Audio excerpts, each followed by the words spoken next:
Welcome, everybody. We are back to our second town hall, and tonight we are going to talk to Ty Lewis from Educationally Speaking. Hey, Ty. Hi, guys. I hope that you're having an amazing day. I'm so excited to speak with you today. Absolutely. And yesterday it was announced that we are going to be in school till April 27th, out of school. So parents were freaking out. They were like, oh my God, what am I going to do? What am I going to do? And so tonight we're going to talk about, especially for District 4 residents, but for all of South Fulton, what do you do to keep your students on track and not to be stressed out? Because a lot of parents are just like over it. I can't do this. So before we start, give everybody a little bit of your background and what you do, because you're doing some great things in South Fulton. Okay, so hi guys. First of all, let me say this. I am excited about being back in South Fulton because I was in Cobb County, so I'm back with the home team with my people. So we just moved actually back over here in February, so I'm so excited. My name is Ty Lewis. Everybody in the educational world knows me as CEO Ty. I am an educator. I have been in education for about 16 years. I am certified in general education, special education, curriculum and instruction, and reading. And I've worked as a general ed teacher, special education teacher, as well as an assistive technology specialist for special education. I resigned from APS in 2015 to start my own business, Educationally Speaking Center for Learning. And our motto is, we are the bridge that connects the child to the curriculum. So we offer a lot of services. We offer special education advocacy, tutoring. Now we're doing online tutoring since everybody is digital right now.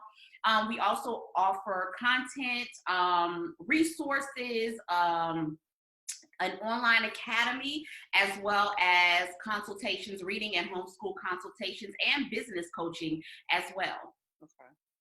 Okay. And you have such a diverse background. Yes. What was your first reaction when you found out that schools? Because I remember when the first 2 days, everybody's like, "Oh my God, Corona!" And then it was like, "Okay, we're going to be out till the 31st." What did you think about that as an educator? So as an educator, the first thing that came to my mind was put up a blog to help the parents. Because I know that there was going to be a shift. And when you talk about being out of school, the first thing that I thought about, first of all, was the children in low SES neighborhoods. Yes. And so I knew immediately that they would be out of school, and, we can say whatever we want to say. We can have the online classes, they can have access to technology, but at the end of the day, there is going to be a gap, and there's going to be that gap in literacy, and there's going to be, the gap in math, so on and so forth. And so they're not going to have access to education and to other things like, students, we can say on the north side. So the first thing was just to, mobilize my teacher tutors so that we can be in position to send out resources to parents and just, make sure that we give everyone everything that they need, and just to offer encouragement, number one, because just like you said, everybody was freaking out. I'm a homeschool mom. Yes. So, I was like, y'all tripping. The memes were funny and everything. But everybody was tripping, and I was just like, one of the biggest things that we have to learn in this season is to rest. Oh, yes. And, we can't homeschool our children without unschooling, or what they call, deschooling our children. And so, it was just the first to react and make sure the parents had the information that they needed, and just be the face of education and just say, here I am, what do you need?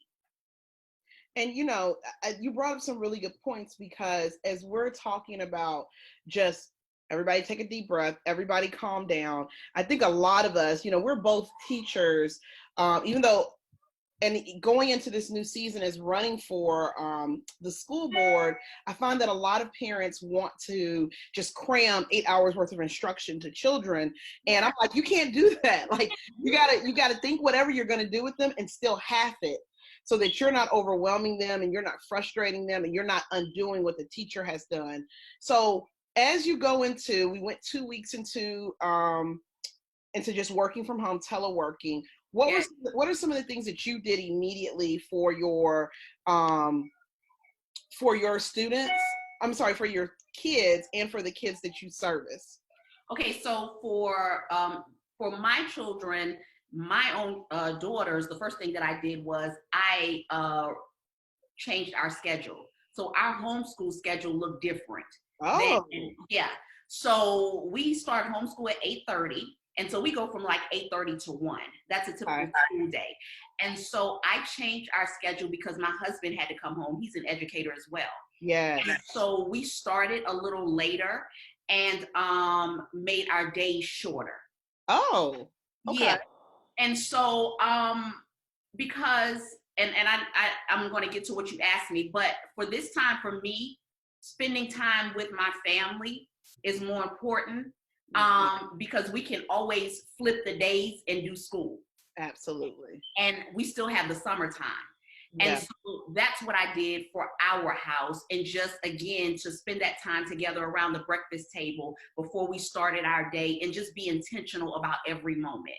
And that was just for my house. That's what worked for us. Now, for my kids at my building, when we received the news, I canceled services that Thursday. Okay. And then I sent an email out immediately because I'm big on communication with my parents. Right. And just making sure they have access to me. And then moving forward, we changed the schedule. And so they were able to enter into the building the next week, but they had to come like one by one and then wash their hands. And then I sent out a letter and then told them that everything was now online. So before the pandemic even happened, we were already offering online services. So it was easy to transition my clients from coming into the building to actually going online. So we're servicing K through 8 online right now. Oh, wow. Yeah. Okay. And for those, I like what you said, because as the teacher in me, the first thing that I did that Tuesday and Wednesday, I told them, we're not working on any assignments. I need y'all just to focus and get it together. I think we read and we may have watched a movie together. But that Monday, I made everybody go into the dining room and I said, here's ground zero. This is where all your work will be. Because I was watching them trying to do the work those Tuesday and Wednesday, and they were all over the house. They were trying to listen to their phone. It was just fun. And I was like, come on back. We're going to be in here. Here's the ground zero. Here's the pens. Here's the pencils. Here's bottled water. Like, whatever you need, here's where you're going to work. And I love what you said. And that's why I said, just speaking from my house, we were able to continue to do the work because this is our second year of homeschool. Yeah. And so we started in August. So it wasn't a change for us. But this is one thing that I spoke to my parents and just, my social media people, and just told them, listen, your children are transitioning from being in school all day and listening to a teacher to now coming home and you're the mom and the dad, or whatever your household setup is, and then you're trying to play teacher too. That's not going to work. You have to set some sort of schedule in order to assist your children to become acclimated to their new environment. They miss their friends. Mm-hmm. They're used to going outside. They can't go outside. So if your first 3 days looks like we're just reading a book, we're cooking together, we're watching movies, that's okay. And I think that's where a lot of people got thrown off because they tried to dive into the work and then set up their work, because everybody's home working now. And they're like, I can't do my work. I'm about to choke my child out. I'm sitting at my house sipping my tea like, y'all crazy. Because the reality is we are not superwoman or superman, and we can only do what we can do. Absolutely. And so, do the work that you can and keep it moving. Absolutely. Yeah. And I like what you said about we're not Superman, because a lot of parents, they think that they're going to be able to deliver the instruction just like the regular teacher. Yeah. And even though I taught English for years, I can't deliver math. And so I have to reach out to somebody who I know who will help me deliver that. So we're sitting and we're talking to parents, and parents are getting the groove of it. And you talked about switching your schedule. And a lot of parents have said, we are required to turn in work at this time. It has to be this time. What do you do when you see that? Because I've given parents some counsel, like, teachers are also stressed out because they're trying to now manage 150 kids. Right. If they're not good on technology, they're trying to figure that piece out. So what advice do you give parents for that piece? Okay, you want the hood advice? Do you want whatever advice is best for our parents? So this is what I've learned over the years from being a parent and a teacher. Absolutely. The teacher can't. So let me say, in the mind of my husband, who teaches 7th grade, he has 100 and something plus students, and you're a middle school teacher, right? You're not going, if the work is due at 3 o'clock. This is a season of grace. I don't care what anybody says. They're not going to check the work at 3 o'clock. They just want to see that you're pressing in and that you're doing the work. Absolutely. And then if you have a hard time and something goes crazy and you're working, everybody understands that this is a crazy time. Reach out to the teacher. Hey, I know that this assignment is due today, and we just can't get it done at 3 o'clock or 5 o'clock. I'm sorry. Can we please turn it in tomorrow? Absolutely. And when you build relationships, and this goes back to what we talk about all the time, going to the parent-teacher conferences, so you built these relationships with these teachers. And if you reach out and you ask and you just say, hey, I need an extension. Can you please extend grace? Can you please work with me? 9 times out of 10, the teacher will do it for you. And there's a difference between you asking for grace and just saying or telling your child that you're not going to turn it in. I did have a parent that their child had work and was doing work until 9 o'clock every night. And I told her, no, ma'am. Yes. And so I am her special education, I'm the advocate for her child. Yes. And so he has an IEP. And we're not doing that. So I had to send an email to the school and let them know that that's not what's about to happen. So just, again, building rapport with the teacher, telling them what's going on, and I'm sure that they will understand, but do the work. Absolutely. Yeah, do the work. And I like what you said, because I'm a parent. Marsha just said the hard part for me is these assignments my kids have due dates. Teachers are putting these grades on Infinite Campus, so I kind of push them to get it done so their grades stay up. So, and I think that goes back to what you were saying. So, Wait a minute. First of all, and she has a high schooler. So let me preface that. She has a high schooler, and then she has very young children. But so about equity, though. Yes. Come on. So, yeah, when you're talking about grades, and I get it, you have to turn in everything, but again, that equity piece, and everybody may not have access. Yes. And so that is an argument that's something that you really can argue at the end of the day. Again, if you're doing your due diligence and I'm just, everybody is not on the same playing field. And when you're talking about the grading system, you can argue that if you're smart. And I'm not trying to, nuck if you buck, but yeah. No. And I think it's part of, so I have a college student who's home. My son is 19. Mm-hmm. And so I have a 5-year-old who has her preschool work. And then I have the 10 and 11-year-old. And so sometimes I'll ask him, can you help your 5-year-old sister do seesaw for these 2 assignments? Yeah. With the other ones, but for parents who are essential workers or who can't, I really recommend you reaching out to the teacher and saying, they're working on it, but our work schedule calls for this and they have to help. And I tell you, 95% of teachers will say, that's fine. Make sure you have it by this date. And being mindful that, sometimes for those situations where you can't have that conversation, reach out to the principal, because it is an equity issue. Right. And even for me, he helps my 5-year-old because sometimes I just can't manage them all. And I need you to quickly get her so that I can work with the other 2 and then get that. So it's really a balancing act.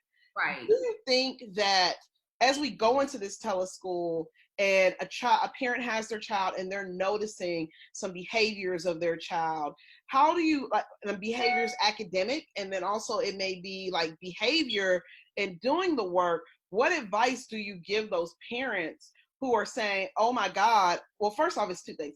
Those parents who are saying academically, my child is behind and I don't know how to help. What do you say in those situations? Okay, so the behavior piece, a lot of the behaviors that we see in the classroom, and you know this, are not because the child is bad, and I hate to use it, Absolutely. but because they don't have access to the curriculum. So they have a deficit in reading. They can't do the math. So they're acting out. And the acting out is not the child is bad, but the acting out is, let me divert your attention to something else or to my behavior so that I can push the work to the side and I don't have to do the work. So that's number one. What you can do in those instances is just, if you have a child, you want to do a behavior system like Class Dojo. You can download it, it's free. And you can have the child do work, take a break, do work, take a break. And also let them play a part in planning for the day. A lot of times when you involve your children and they're hands-on in the planning process and you're allowing them to choose the activity, so you're not taking away the work, you're just letting them choose and say, I want to do this first, or I want to do this second. And so it causes them to be able to lean in and feel like that they are a part of what they're doing and they're playing a big role in their education. So, during that time, you can see some of the behaviors die now, or, go away. Now, when you're talking about kids that have emotional behavior disorders, that's a different. Yes. That's a different thing. And so what you want to do for that is reach out to the teacher for the managing piece and see what they do within the classroom. And because you want your home to mirror the classroom, especially if you have a child with EBD, and just the same activities, and they're doing, if the child has autism, the sensory activities, you want to mirror those same things within your house so that the schedule is the same and it looks different, and so the child is not disrupted with their schedule. If you have a child that is behind, so a couple of things with this. Number one, the teacher should have reached out to you and let you know that your child is behind, because we're 3 grading periods in. So by now your child should have been tested or being pulled, or the data should have been looked at, tracked, and your child should have been pulled for EIP. So you would know this. Absolutely. And so, with that, you would ask, again, reach out to the teachers, my child is behind. Is there any way that you can show me how to differentiate the work? And so, because he can't, 9 times out of 10, a teacher is going to give the entire class the same packet. Absolutely. They're not going to differentiate. They're not going to accommodate special ed students. I mean, I understand, legally, but right now everybody is panicking and they're just sending out work. And everybody's still trying to figure everything out.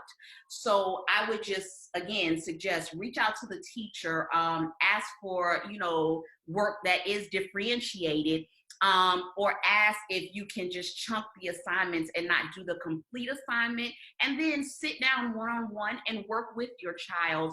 And this is the time for you to sit down with your child and, help them, assist them. That's the greatest thing about your children being at home, that you can actually sit and, a lot of times as parents, we'll say, well, it's nothing really wrong with my child, but this is the time for you to see the red flags. Absolutely. And Ed brought up a good point in here. He said part of equity is also that some of these students were not great performers before teleschool, so it's hard to get the benefit in these cases. Yeah. And so when you're talking about that, I think that's a great point. Adding to that, and some of that comes from parents. And we said this offline, but I'm having to be in the house for extended amount of time. you will start to see things in your children that you may not have noticed. Yes. And so it once you reach out to the teacher and you get the assignment and your child is struggling through it, so now you have to really ask some hard questions and say, okay, my child is struggling in this. Here are some things that I can do. Here are some things that I can make sure that they're doing. But I like when you talk about, first you got to see, can they do the assignment? Talking them through it, giving them choice and voice. That's a research-based strategy, and letting them see what they want to do first. What do you think about, and let's say I'm a parent and I recognize that my child is not a great reader. They are not reading well, and it is making homework and classwork horrendous to get through. They're telling me to put my child on already. What are some things that parents can do immediately to help curb the deficiencies and get the kids back on track? The first thing you need to do is call me. There you go. That's number one. Is call me. But that I'm being serious. But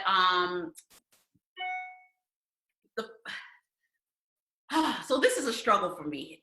This is my fight. It's okay. It's such a struggle because in my tenure as a teacher, I've worked with 12th grade students on a second grade reading level. Yes. And so it's heartbreaking. And so what we see children that are being passed through the system. And so a teacher may tell you, well, your child has a deficit in reading. And so I coach my parents to ask in what area, because every deficit does not lie in comprehension. Absolutely. And so when we teach our parents that there are 5 areas of reading, and if your child has a deficit in one area, they're going to have a deficit in reading, period. So the key is to, number one, find out where the deficit is. That's number one. And then number two, they have to work in that area. And so I'll have parents come to my building and say, my child is in 3rd grade, but they're a little behind. And so we test every child that enters our building. And so we give the parent the results. And so, they'll say, well, I want them ready for the Georgia milestones. And I'll say, that's not what we're doing. If your child comes to me in the 3rd grade, they're 2 grades behind, and they have a deficit in phonics, we're starting them where they are. And so you will see your child grow. You'll see them move. You'll see the data. But I'm not promising you that your child is going to be on the 3rd grade level when you brought them to be on the 1st grade level. Yeah. So number one, identify where your child is. And again, you can see me. And Fran, I will talk to you about those who are in here that they can actually talk to me about a discount as far as testing. Okay. The child will see where they are. So you need to see where the deficit is. That's number one. Number two, when you identify the deficit, you need to work with your child in that area. And the first thing that we can do as parents is we can read to our child every night. And so, and I just uploaded a video on my YouTube channel, and just going through reading a passage with them and then asking questions, and just how to annotate the text. So when you do that, you'll see a lot of the problems, and you're like, wait, my child is having difficulty with vocabulary. Wait, my child cannot decode this word. Yes. And so you'll see where the problem lies, and that, phonemic awareness, phonics, fluency, vocabulary, that all of that impacts comprehension. Yes. And so again, it doesn't lie in comprehension, it lies in the other 4 areas. And so read with your child. You can access websites like Read Theory, Common Lit, and ReadWorks, and those sites actually read to your child. And so you have that audible piece that you can use for your child. And so they read the passage as well as the questions. You can also use Read Theory to give you an overview of your child's lexile level, as well as where your child is on their reading level. Yes. Why is the lexile level important? The lexile level does not necessarily correlate to the grade level. However, if you have your child's lexile level, you'll be able to choose books on that level, and you will find that your child will not be frustrated because they're reading books on their level. Read News ELA is another website. I think only teachers can access that, but I can because I emailed them. Yeah. But they differentiate the text. I love it. They differentiate the text according to your child's lexile level, and the questions are differentiated according to the child's level as well. Amazing resource. So those, again, read to your child every night, find out what their deficit is, use those resources, read theory, read works, Common Lit. I don't think you have access to News ELA, and continue to work with your child every day. Don't send them off to read by themselves. Absolutely. Read with them. Absolutely. Ask questions, because that's how you help them. Yes, and I like what you said, because people think my child's not reading well. It's comprehension. It can be vocabulary, it can be phonics, a whole slew of things. Now, let's move into organization, because for a lot of parents, I even made the mistake, like the first 2 days, they just had regular homework to do because we didn't know we would be out this long. And I was like, yeah, go do your homework. And we're all over the house. And I started to notice nobody was getting anything accomplished. So I had to reorganize how we worked. I gave them a schedule. I said, this is where how we're gonna work within it. What do you suggest for organization for those families who are saying, this might be my life for the next 4 weeks or longer? What would you tell them to do? So organization is the biggest key. And I always say this, and again, this works for my house. Absolutely. Having your child organized from start to finish, and that's creating a schedule for their life. And when you do that, they have a time to wake up. My children know 6:45, 7 o'clock, we're waking up. Yeah. And so we wash, we brush our teeth. We're at the table by 8 o'clock. So by 8:30, we're having devotion in Bible. So we may deviate, 5 minutes or so. Right. You keep them on a schedule. They know 9 o'clock is bedtime. So these are things, that's very important as far as scheduling. So if you schedule well, organization will come easy. And so you want to keep your child organized. I like what you said, Fran, where you said you have I think you said a basket where this is where all of your work goes. Yeah. So set up, key points in your house. Hold on one second. Mackenzie, come here 1 second. Set up key points in your house where you have a place where, okay, work is finished, drop it in the box, because whether we want to believe it or not, we probably won't go back to school. That's just the honest truth, okay? I know they said April 24th, but we probably won't go back to school. Bring me your folder. And so have a place in your house where this is where your work goes when you finish. Don't allow your children to have school over the entire house. Yeah. So, and let me tell you the difference. There's a difference between your children laying out and having a blanket or doing work on the couch, but allow them to choose that place and have that same place every day. Yeah. And let them identify that as, this is my homeschool place. And so it makes them comfortable. It gives them just ownership of this homeschool journey. And so this is what I want you to do too. So when my children are homeschooled, so my oldest is a dancer, and my niece is a gymnast. And so the beginning of the school year, they have a folder. And all of the folders are, they have the tabs for every school subject. Parents, this is the time now. You are now homeschool parents.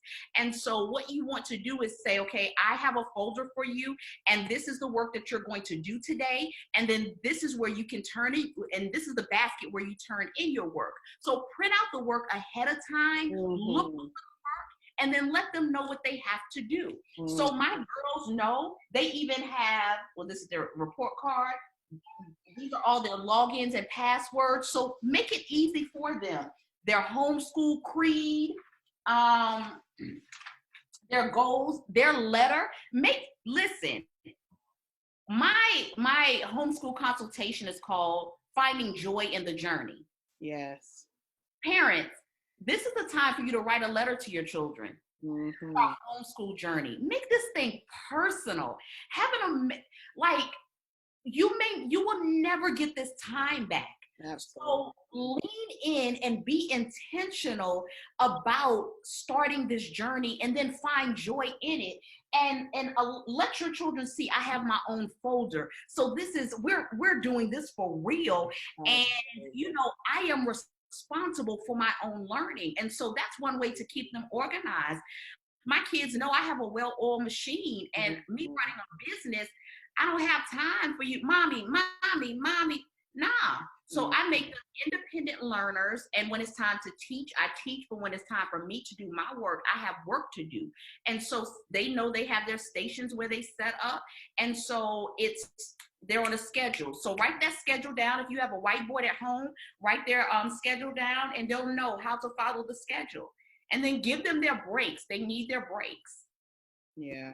And I really like what you said about printing the workout the night before, and making sure that you're intentional, and that if they need something, you have it beforehand. And Ed said this in the comments. He said, understand, as you create these new habits, it'll be adjustments, stick through the struggles. Yeah, kids will, I mean, that's what kids do. They will try you. They will, I don't want to do this. We don't do it like this. You stay steadfast. But part of that is knowing what they're going to do. So at my daughter's middle school, every day they have a subject area.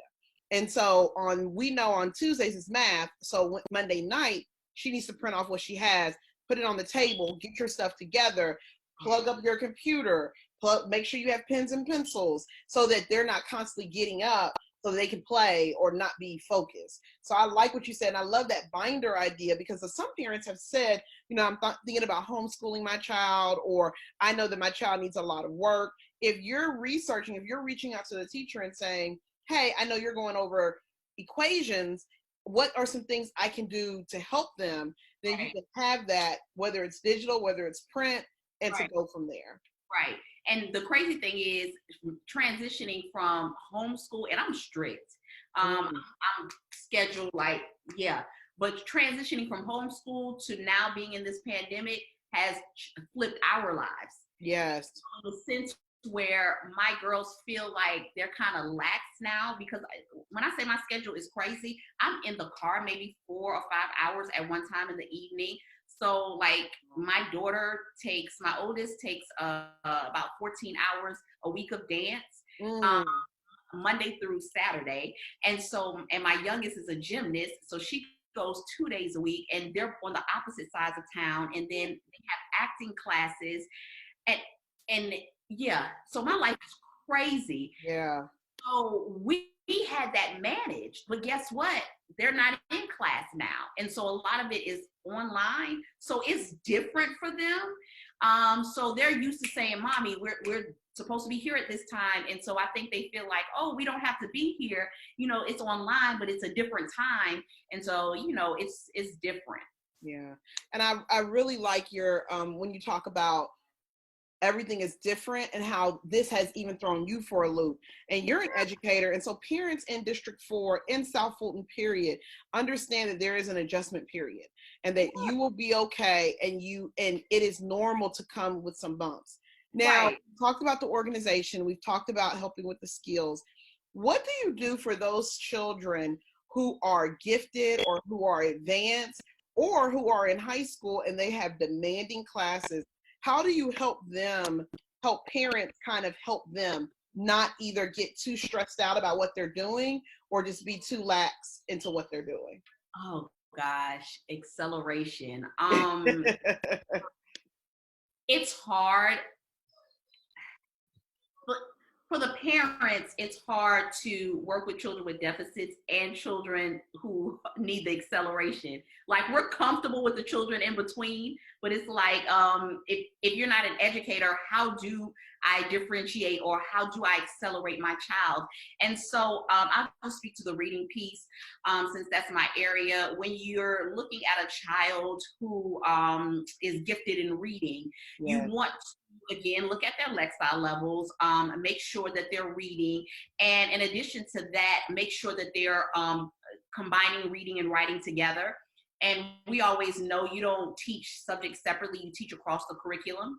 And so you want to make sure, again, that you're looking for activities that will challenge them. Yeah. And allow them to, instead of doing book work, maybe do experiments. And so, yeah, working with STEM. And so even though it's a reading passage, let them, again, do an experiment. And again, write. So writing is that piece where, you know, a lot of our kids are struggling with. Yeah. Even kids, because we feel like my child needs to know the 5-paragraph essay, and we're not doing that anymore. Right. So yeah, work with that. What was the second part? I'm sorry. The high schooler who's overscheduled, because a lot of our parents, their kids are in these they're in these classes where it's very demanding, where it's AP, whether it's IB, whether it's an honors level class. How do you help them keep it together when you, as a parent, you may not know calculus? You might not be able to help them with anything calculus. Right. Right. Oh my gosh. So I would access like Khan Academy, because Khan Academy is amazing. When you're talking about calculus, you are talking about stuff that, oh gosh. But looking back at notes. So that's one thing. Yeah. If you teach your child to be an excellent note taker, then you can always revisit the notes. Again, you can go to Khan Academy because they have all of the subject areas on there. I'm sorry, for acceleration, gifted, engage New York, amazing. And reading, language arts, and math. So you can challenge your child there as well. Engage New York, especially in math, it's critical. It's a critical thinking piece, and I love that they teach the children at least 2 to 3 ways to solve a problem. Sometimes I'm reading and I'm looking at the problems like, listen, I know there's nothing wrong with me. But, you know, so that is a great resource. So engagenewyork.org. Yeah. You don't have to do anything. Everything is laid out for you. Lesson plans, the answers are there. So you can look like a genius in front of your child. Everything is worked out. So it has the teacher's lesson plans as well as the student work. And it's broken down into the content, exit ticket, and homework. Yes. And then for reading, it has everything that you need there. So for the high school student, again, making sure that they have excellent study habits. And this is something that you should be doing throughout the school year. That relationship with the teacher, and hopefully the teacher is hosting online classes. Absolutely. So that, you know, the child will be able to, you know, speak with the teacher. And at this point in high school, the child should be able to, you know, have that relationship with the teacher where they're emailing the teacher on their own. And so as a parent, you're hands-on because you want to make sure that your child is doing everything that they're supposed to be doing. But, you know, your child has to take responsibility and, you know, do the work on the front end. And also parents, and this is for the gifted, special education student, you general ed student, you can't stress your kids out. Oh yes. The work will get done, and it's so uncertain during these times. We don't know. Yes. And yes. So yes. your children need a peace. They need peace. They need certainty, faith. I don't know what everybody believes in, but in my house, faith. And just the assurance that it's going to be okay. And with everything changing, it throws a child off. So making sure that they are in a space of peace will help them in every area, whether they're a struggling student, whether they're on level, or whether they're gifted. You know, it will help them if you're maintaining peace inside of the house. And I like what you said about that, because, you know, kids in high school, putting it in their court for them to email their teacher and saying, hey, I don't understand this. Can you help? When are you going? So that is really important. I think that's critical, because what it does, it teaches your child that you have a hand in this. Yeah. Somebody else had a question. I think did I get them? Yeah. Yes. Edward said this. One of the challenges is they're not being prepared for the workload coming out of middle school when they hit magnet or AP. That was, I tell people this. I love that you talked about writing because, guys, as parents, when we're talking about what are some things to help your child really be ready for the world, writing separates the kids who can and the kids who can't. Yes. It is just a game changer. And so as you're looking at it and you're saying, my child has some deficiencies, having them write. I have my kids doing book reports. They are so mad at me, but every book you read, I need you to be able to tell me what you read about, writing that. But how do you, using that writing piece, what are some tools parents can use to help them assign their children with grade appropriate writing tasks? This is the thing that I'm doing right now, and it has worked wonders. First of all, I'm sorry, Mackenzie, bring me your writing book. So that I have a writing book that I got out of Barnes and Nobles, but that you can also order on Amazon.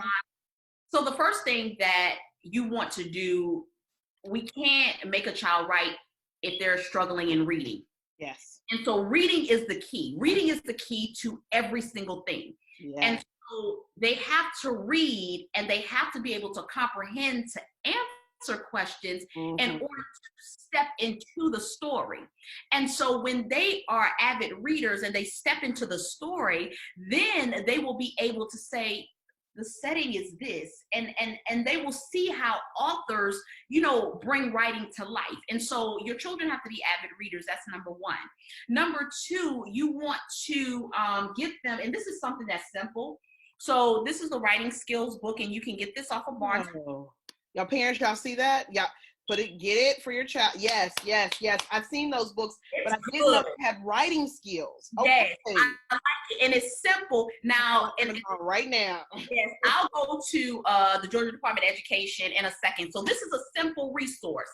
And so what I love about it first is that it doesn't talk about writing, but it actually gives the child a passage for them to analyze. Okay. And so once they analyze the passage, they answer questions. They don't start writing, then they do visualizing, recalling events and feelings. Okay. They talk about vivid words, so how to use vivid words, and then they teach them how to proofread. So all of this comes before they even take a pencil and say, I'm about to write a paragraph. All of this happens.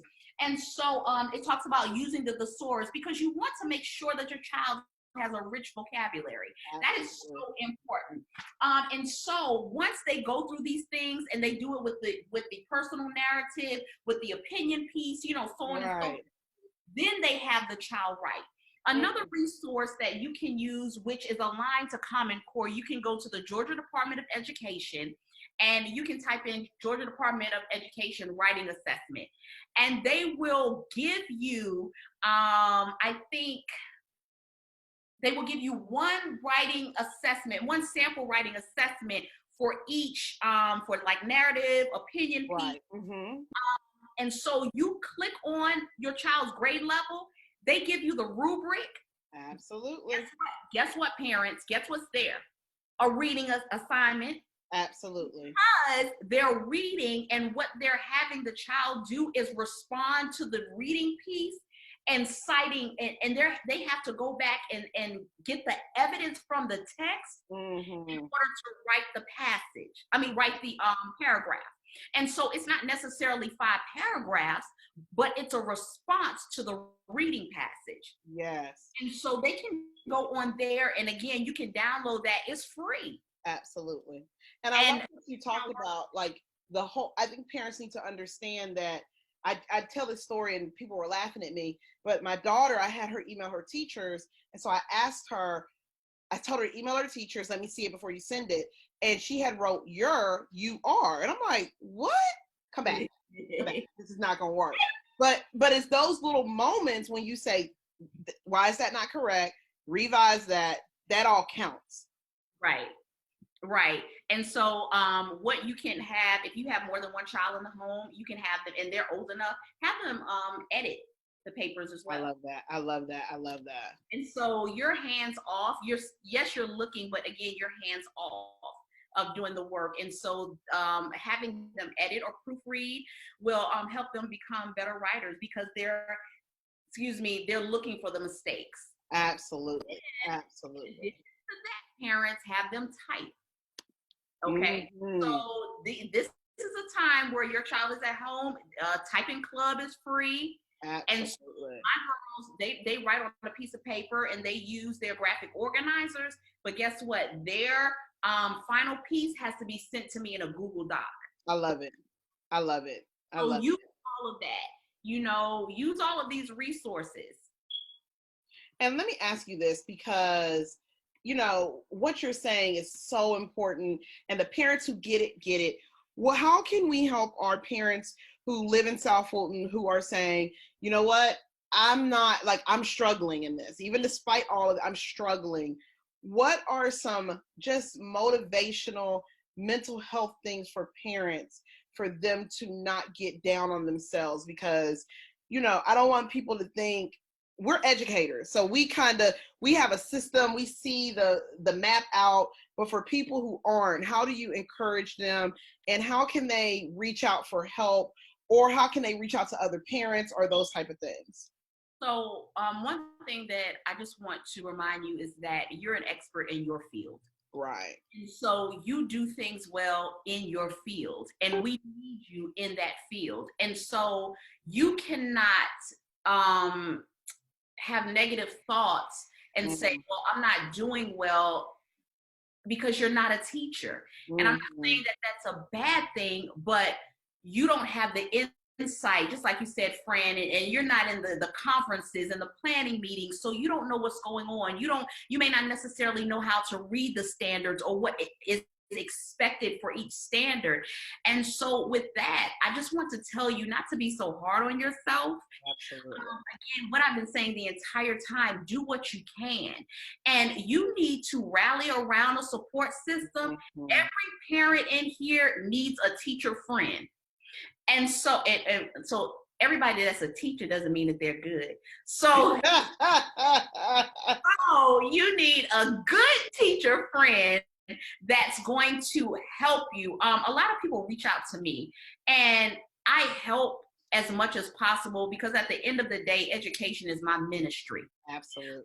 That's what I'm called to. Absolutely. And so I have a heart for kids. I have a heart for people. And at the end of the day, I answer to God above all else. And so you need a teacher friend. That's number one. Number two, support yourself. You have that support system, to help support you. And then at the end of the day, in this time, be thankful. Be thankful that you're with your family. Be thankful that you can do these things together. And Google is your best friend too. Hey Google, Siri, hey, listen, your best friend. So use the resources. And I fuss at my parents, my community. Hi guys, my name is Franchesca Warren. I fuss at my community. Are you there? Oh, I think something just played back. It's fine. At my community all the time, because I send out, like, my blog. If you are a parent, everything that you need is on there. Like, you literally, everything that you need is there. My YouTube channel is categorized in the 5 areas of reading. So I tell my parents all the time, sometimes it's not that we don't know, it's that we want people to tell us and feed us the information. And even when they're telling us and feeding us the information, it's like we want somebody to come and say, here, I'll do it for you. And so on the other hand, we have to move out of that and say, okay, the resources are here. They are free. I just got to step outside of my pride, and I need to say, can you please help me? Yeah. And so have those people that are on board and that are willing to just lean in and say, here I am, I can assist you. Yeah. And so, I'll type my websites inside of the comments. And if you guys need me, please email me. I respond right away. I'm on social media all the time because that's my business. So y'all reach out and utilize all the resources that you have. Yeah. And I think that, this has been a really enlightening conversation. If you guys have any questions, please put them here. Um, in District 4 and South Fulton, period, we have so many resources, and you're a business that a parent who is in South Fulton doing the work. So first off, thank you for that. She's going to put in the comments, guys, where you guys can find her. What is the one thing, if you could tell parents, there's a parent right now who it's Friday, it is 5:53, they are about to get them a nice alcoholic or non-alcoholic drink because the kids have stressed them out. What, if you could talk to that parent just one-on-one, what would you tell that parent? I would tell the parent, and again, I don't know what everybody's belief system is, but those who come to my building, I have a little room, and we go to the upper room. Mm-hmm. And so we pray. Again, I don't know what you do, if you meditate, whatever that is, right. But you need to be at peace. Okay. And know at the end of the day, it's going to be okay. Yeah. There are things that have happened that have been worse than this, and you have made it out. I think at the end of the day, you can look back over your life. I'm sorry, y'all gonna have to cash at me for preaching. You can look back over your life and see where you come from, and your testimony is, I've made it. Right. And so this is just a little piece that's refining you. And when you come out of the fire, you're gonna be like, man, you're gonna look back at that and brush your shoulders off and be like, oh my gosh, I made it through. But you're going to be okay. A lot of the anxiety that we're feeling is because we are focusing on what we see right now and not what's to come. And so we have to learn how to position our eyes on where we're going, even though we can't see it, and just focus on things to come. Things look bad now. The news looks bad. Everything looks bad. But you have to think on things that are good, that are, to me, I'm saying this for my house, righteous. Absolutely. Think on things that are pure. And when you shift your thinking, the trajectory of your thinking, you will begin to feel a sense of peace that will come over you, peace that you can't even understand. You don't even know where it came from. And so in this season, because everything is a season, I need you to rest. And I need you to say, listen, I know who I am. Mm-hmm. I know that I was put here for a purpose. I know that this too shall pass. And I know that everything is going to be okay. And again, if you're having difficulty, you need that friend, that support system. If you got to listen to DJ Nice on Instagram, whatever, honey, whatever you got to do, that's legal. Do it and be at peace at the end of the day, because tomorrow is a new day. And my mama says, people are dying that they never died before. There you go. The best place to be is on top of the soil, and the soil not on top of you. So we are alive. Thank God we are alive. And so you take this thing one day at a time. That's all you can do. Chunk that thing. That's what we chunk it little by little. And if you need a break, if you need to go in the bathroom and whatever, take your quiet place, you do that. And it is okay. It's okay. Like, we place all of these expectations on ourselves. That was me. I'm speaking from experience, and I had a breakdown, and you cannot do that. Be at peace. That's the best thing that I can teach you. Be at peace. Absolutely. We receive it. And guys, we love talking to parents who live in South Fulton, who live in District 4, about what's happening, their concerns. And this teleschooling has been on a lot of people's minds. A lot of people have been talking about it, trying to figure out how to make it work for them and their families. When we come back on Sunday, we're going to be talking to a college counselor for those class of 2020 who are trying to figure out what can they do to salvage scholarships and those type of things. Ty, we thank you. We appreciate you. Guys, where, look in the comments, and I will definitely put them on social media. Please reach out to her. You offer homeschooling help. Talk about what you offer for the community. Okay, so for our community, this is what we're doing. We have not released it yet. So we have an amazing summer school program. Okay. Oh my God. I don't know what we're looking at right now, but I am believing high. In June, we're moving forward. If we do not move forward, we're still are doing things in excellence, and we will have something for the parents, whether that's online. There will be no summer slope in South Fulton. Summer slide, summer slope, no. We're not having that, not on my watch. So we are going to launch our academy in the fall, starting with kindergarten. So we're doing K through 3, that is it, because what we're doing is we're starting with our kindergarten cohort, and we're tracking our children until the 3rd grade. Statistics show that if a child is not reading by the 3rd grade, they will not be able to read. We are cutting that down at the root, okay? Absolutely. So we're solving those problems, and we're moving our 3rd graders out into the 4th grade, and they will be proficient in reading, and so they will be able to access the curriculum. So we're starting that in the fall. We have our online academy. I have business coaching. You can come to me for homeschool coaching, and I go in depth, help you choose the curriculum, everything, scheduling, take you through the types of homeschooling that's best for your family. We do one-on-one. I do reading consultations. I do reading assessments where we assess your child and I give you a report. I have reading resource boxes that goes along with the assessment. So I assess your child, I give you the report, and then I gather resources, place them in our box, and ship them out to you so that you'll have to use with your child. We offer tutoring, whether that's online or we can't do it in here now, but in-house tutoring. We offer a plethora of services, and we move children. When I say we move children, and our data talks. I love it. Guys, May 19th is the election, the general election for school board.